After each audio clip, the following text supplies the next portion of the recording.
from St. Xavier's College, Mumbai. I really like eating and listening to music. I like the way you put that. I also like eating, so we'll be good friends. So I don't know whether you've been having a look at the podcast that we've been doing so far, uh, but the topic of the day that I've selected to discuss with both of you starts with a story that I have. When I was very young and trying to get my driving license, there used to be this idea of agents. So you hired an agent who would get the license for you, irrespective of whether you pass the test or not during those days. And it was a big deal for me to go out and um, get it without the agent. So I went, I passed the test, and I got my license. This is episode one of that story. Then, after many years, I lost my license in some place and I had to get a replacement. But I was afraid of the bureaucracy making me run around. So, I called up a friend who knew somebody in the RTO, and he gave me a letter to go and meet his friend so that I could get it easily. Uh, when I thought of this topic that I'm going to discuss with you, uh, which is morality impractical? Okay, or are moral values practical in today's times? That is the topic I am looking at.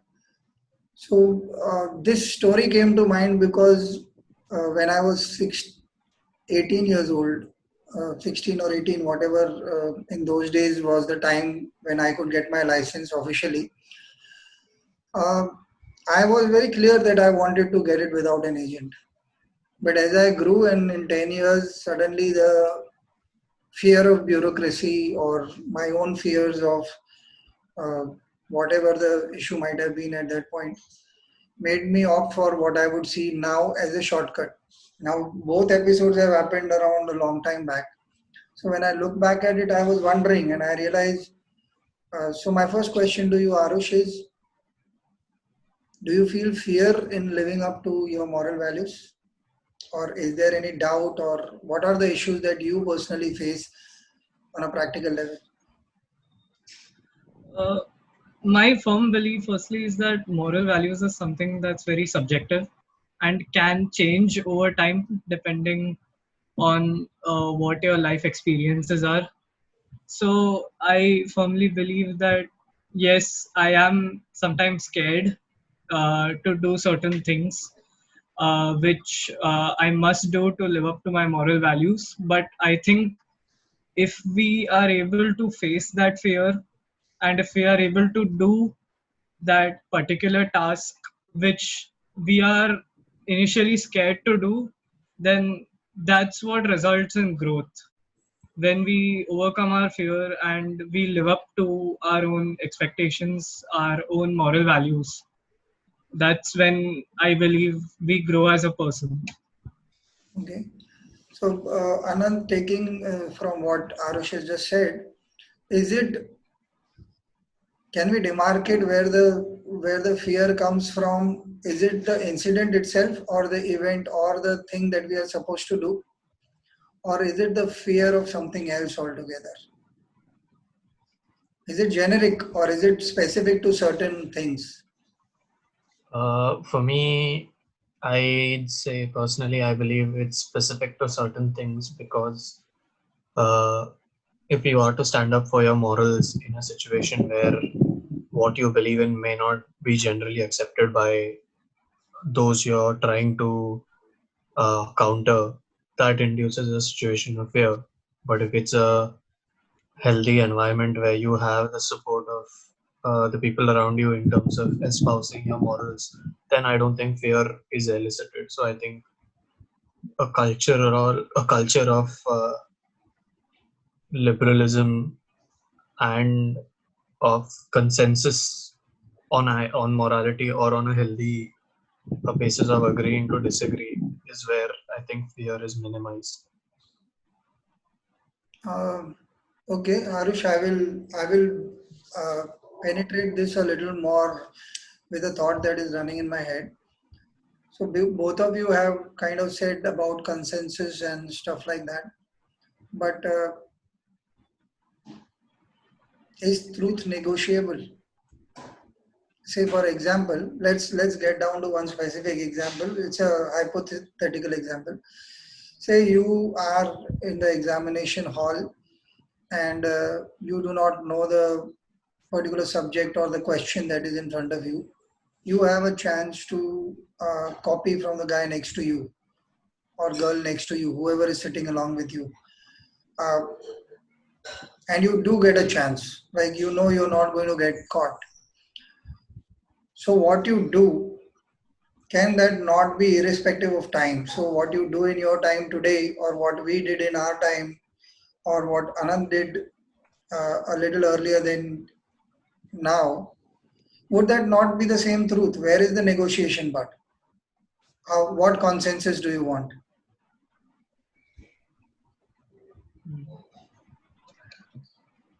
I would say that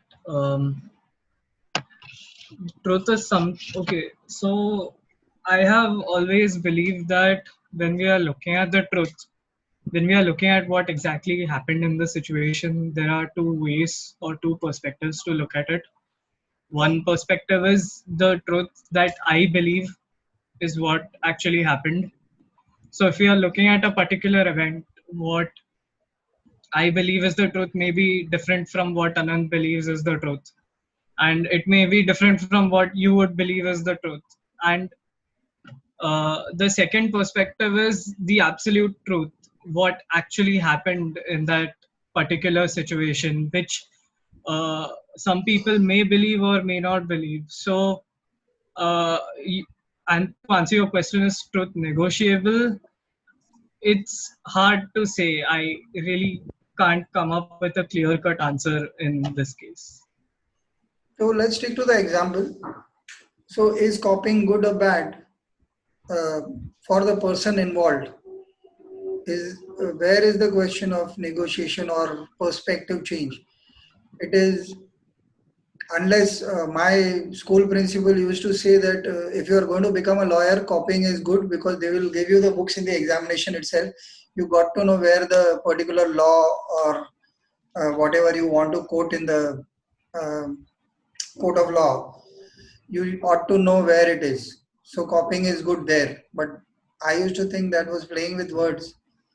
Um Honesty is trying to gauge one's potential in the examination, uh, depending upon what you're doing. So, how do you? My question is pertaining to this specific event, for example. Would it be easier for you to then answer the question?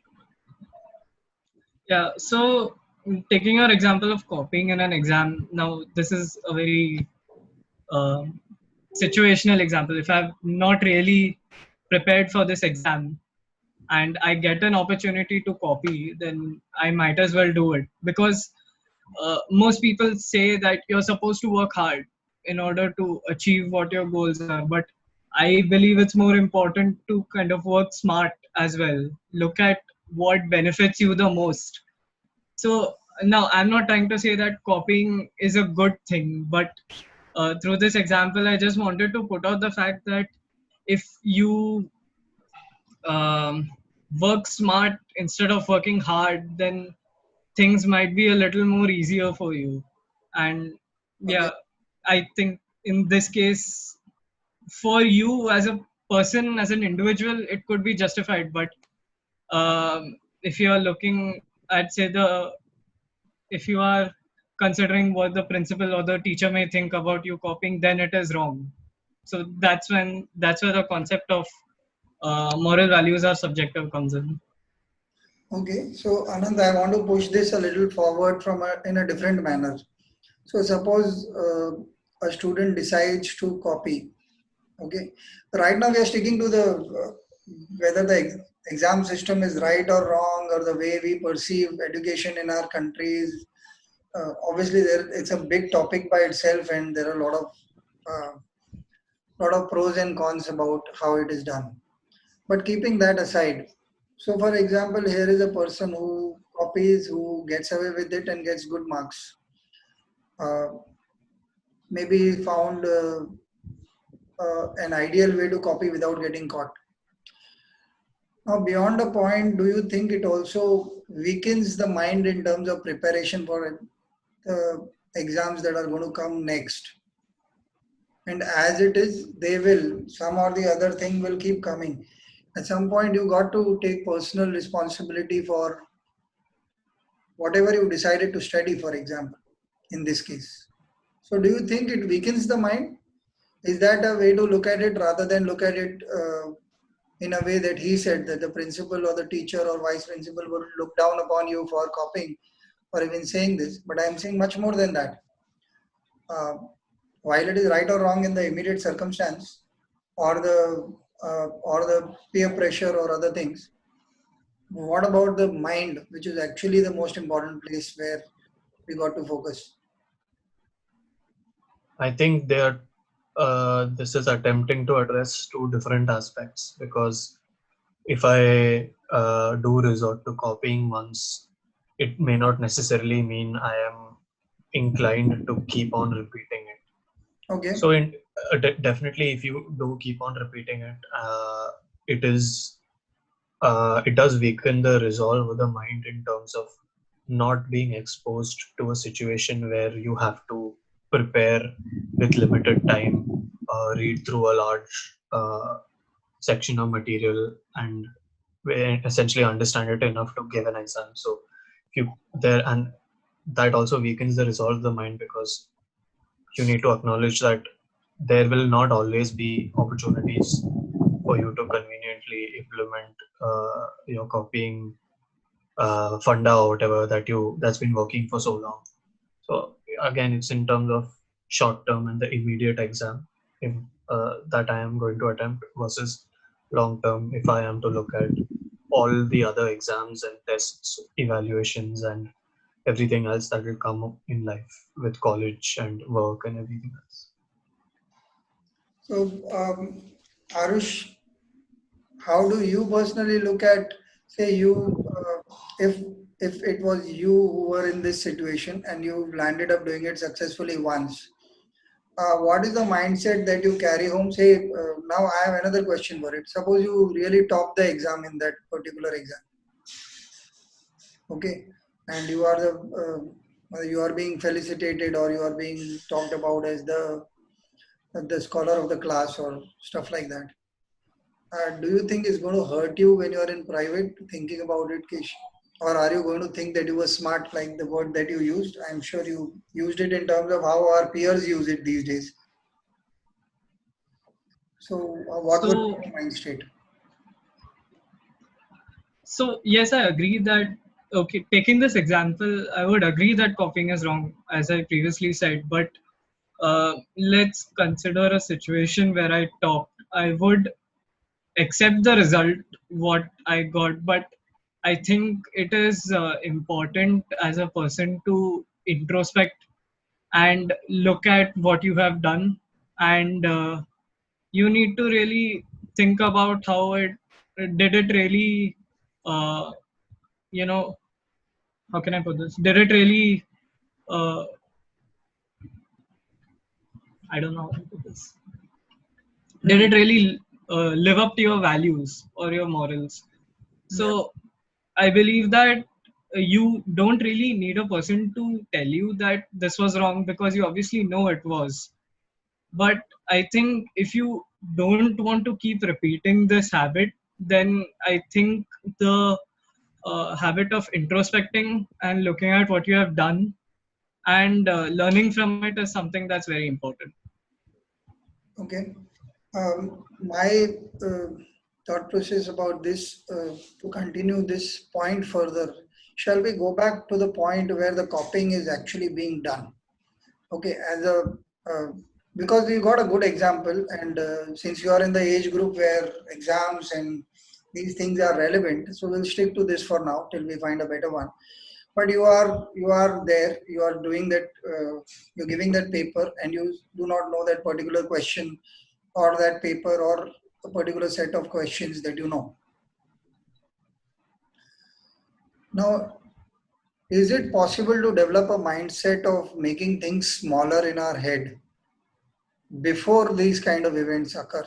Because if we are putting pressure that somehow I have got to pass this, somehow I got to get the right answer, and whether it is passing the exam uh,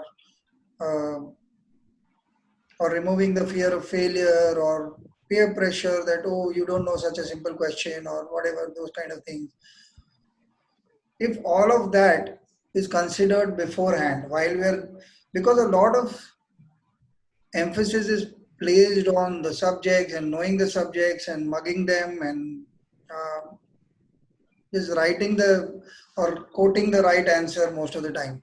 There's too much of emphasis on being right in terms of textbook sense of right. But life is far more dynamic. So to put the perspective thing that you were trying to say, your friends would say, "Are smart, yeah, man, you got a chance and you did it. Wonderful." They wouldn't care too much. A few of them. Your teachers would think otherwise. So the subjectivity comes according to the kind of people that you are with in that moment. But I'm saying if we were to focus on that part when you're copying, actually it is fear, like my fear of going and taking a letter to that bureaucrat who helped me get my license again. I never tried to go back and just say, "Okay, let me try the normal way of doing things." I didn't try it. Whereas the first time I actually did that, the same fear was there. I just went. The society had told me, "Oh, people are like this. Without agent, you're not going to get." And I got overwhelmed by the whole thing. I never decided to let my experience teach me something. At least once, I'm saying in terms of, so what if I do not answer this question right now?